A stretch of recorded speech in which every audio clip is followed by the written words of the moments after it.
2월 13일 금요일 새벽 기도회를 주님께 드리겠습니다.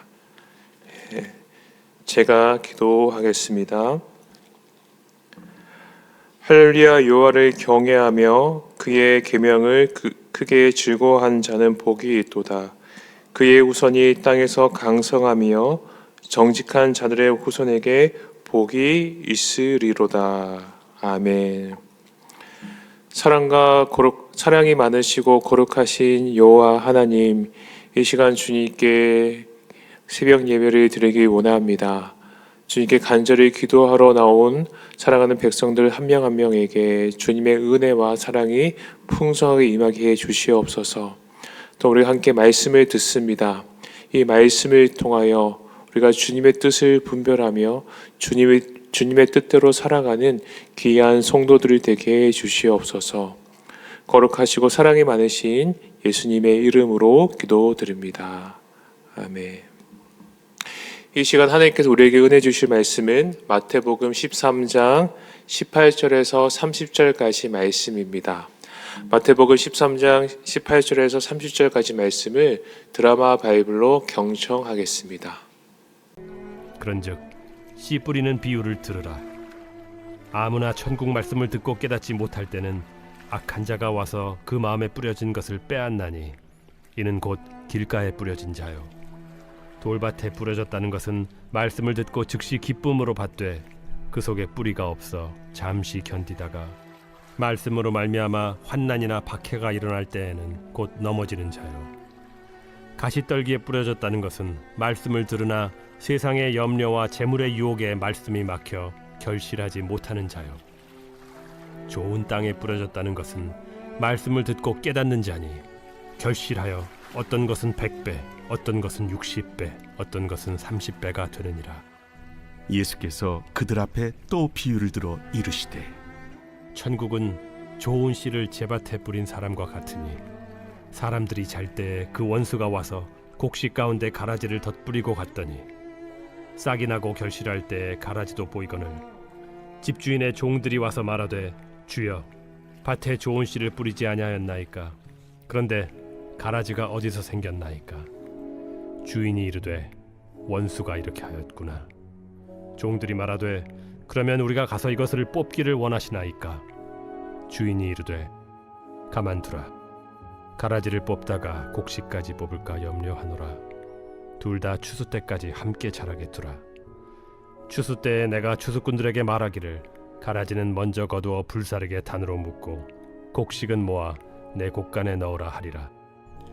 이 시간 기도로 나오신 모든 성도님들께 주님의 은혜가 풍성하기를 축복합니다. 이번 주에 한 목사님이 추천해 주셔서 로안 윌리엄스가 지은 마르코 복음 이야기라는 책을 읽었습니다. 이 책에서 저자는 예수님의 부활을 목격한 제자들이 그 사건에 압도되어 침묵했다고 말합니다. 그 사건이 너무나 위대하고 지금까지 경험해보지 못한 사건이라서 도저히 말로 설명할 수 없었다는 것입니다. 예수님의 부활은 단순히 개인적인 사건이 아닌 세상의 모든 실패와 고난을 뒤집는 지금까지 그 누구도 보지 못한 완전히 차원이 다른 사건이었다는 것입니다. 예수님의 부활을 통해 시작된 하나님의 나라는 우리의 상식을 완전히 뒤집는 나라입니다. 하나님의 나라는 힘과 권력이 지배하는 이 세상과 완전히 다른 나라입니다. 경쟁을 통해 성공을 추구하는 세상 나라와는 완전히 차원이 다릅니다. 하나님의 나라는 우리의 모든 실패와 고난을 뒤집고 영원한 승리와 자유를 주는 나라입니다. 이 진리를 기억하는 저희 모두가 되길 간절히 소망합니다.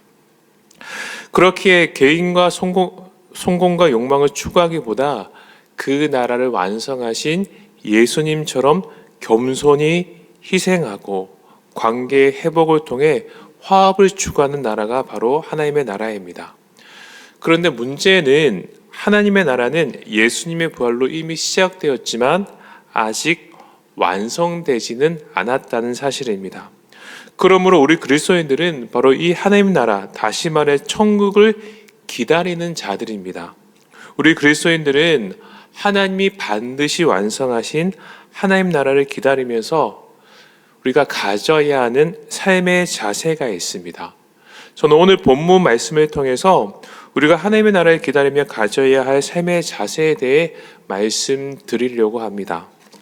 예수님은 오늘 본문의 두 번째 단락에서 천국을 원수가 곡식 가라지를 뿌린 밭과 같다고 말씀합니다.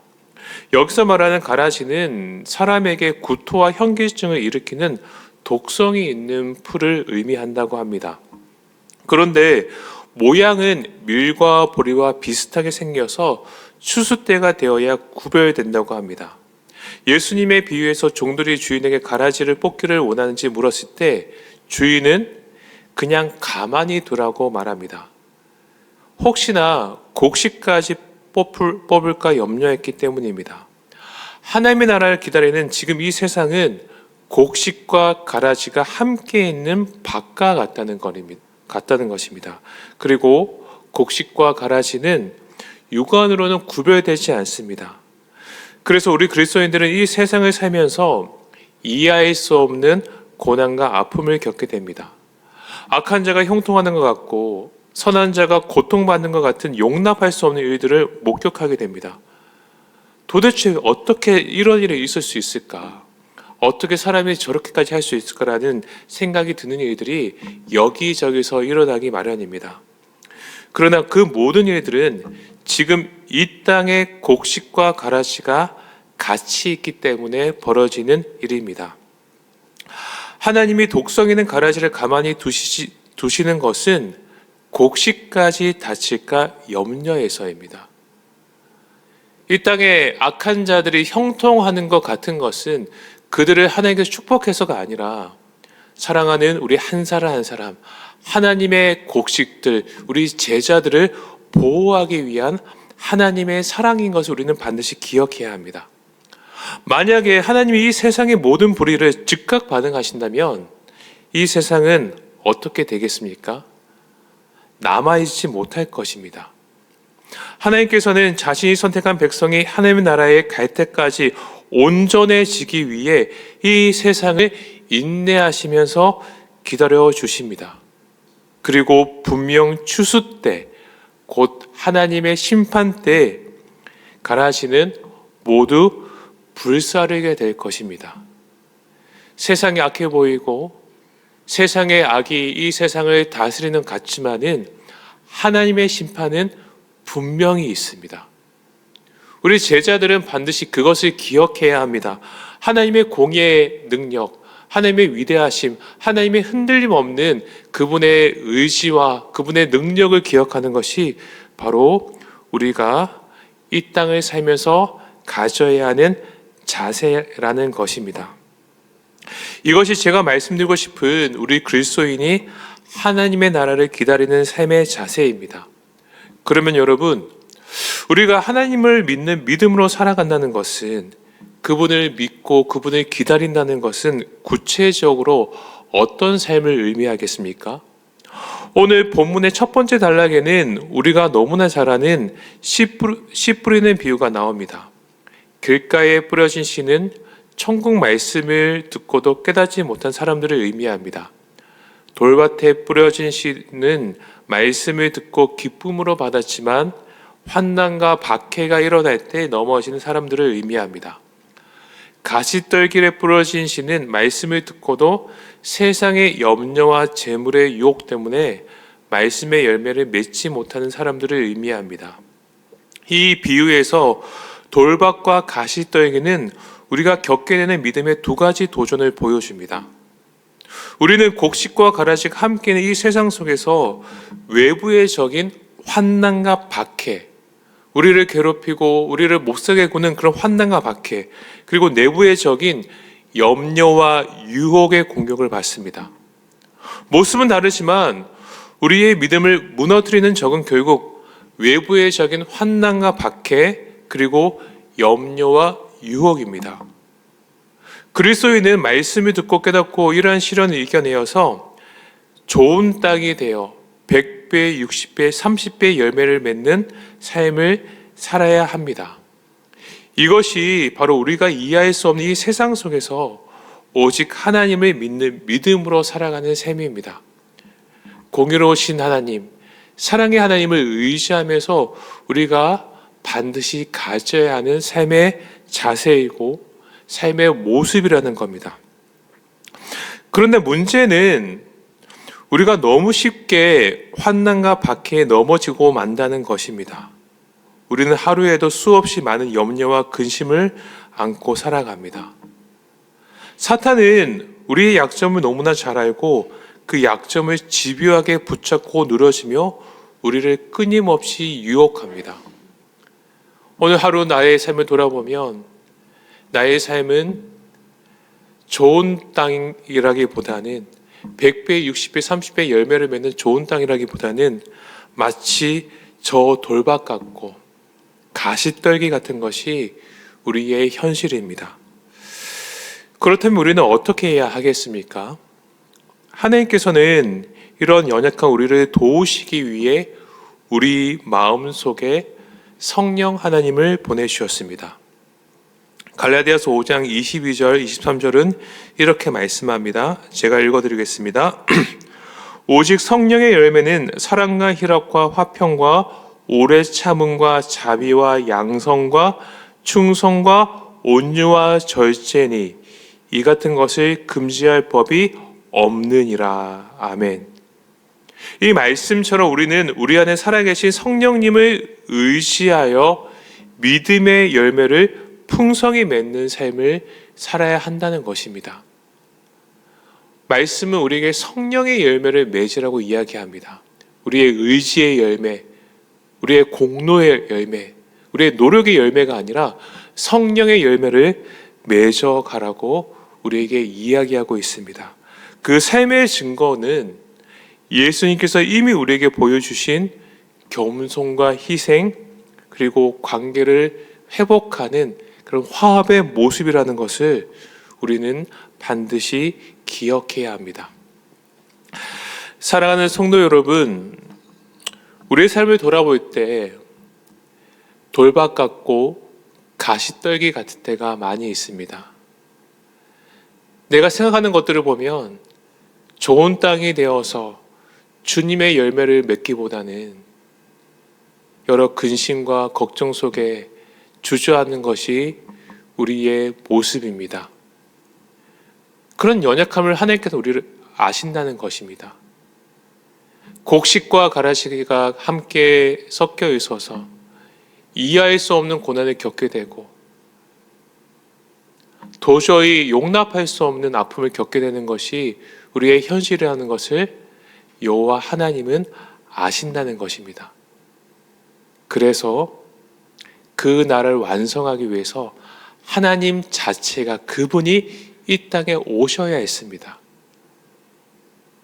그분이 직접 희생하셔야지 이 모든 문제를 해결할 수 있기 때문에 그분께서 이 땅에 이미 오셨고 더 나아가서 이제는 우리 마음 가운데 성령 하나님으로 동행하고 계신다는 것을 기억하시길 간절히 소망합니다. 그렇기 때문에 우리의 삶의 짐은 가볍고 누구나 짊어질 수 있는 짐입니다. 수고하고 무거운 짐진 자들아 다 내게로 오라고 하나님께서는 지금도 변함없이 말씀하고 계십니다. 그분을 의지하는 것이죠. 그 성령님을 의지하여 오늘 하루 풍성한 성령의 열매를 맺는 저희 모두가 되길 간절히 소망합니다. 갈라디아서 5장 25절의 말씀처럼 만일 우리가 성령으로 살면 또한 성령으로 행할지니 이 말씀처럼 우리가 성령님을 의지한다면 그 성령님의 능력으로 그 삶을 살아낼 수 있습니다. 하나님의 나라가 완성되는 그날까지 우리 모두에게 주어진 이 풍성한 성령의 열매를 맺는 삶을 충실히 살아내기를 간절히 기도합니다. 여러분, 그렇다면 성령 충만은 어떻게 받을 수 있습니까? 결국에는 말씀과 기도와 순종입니다.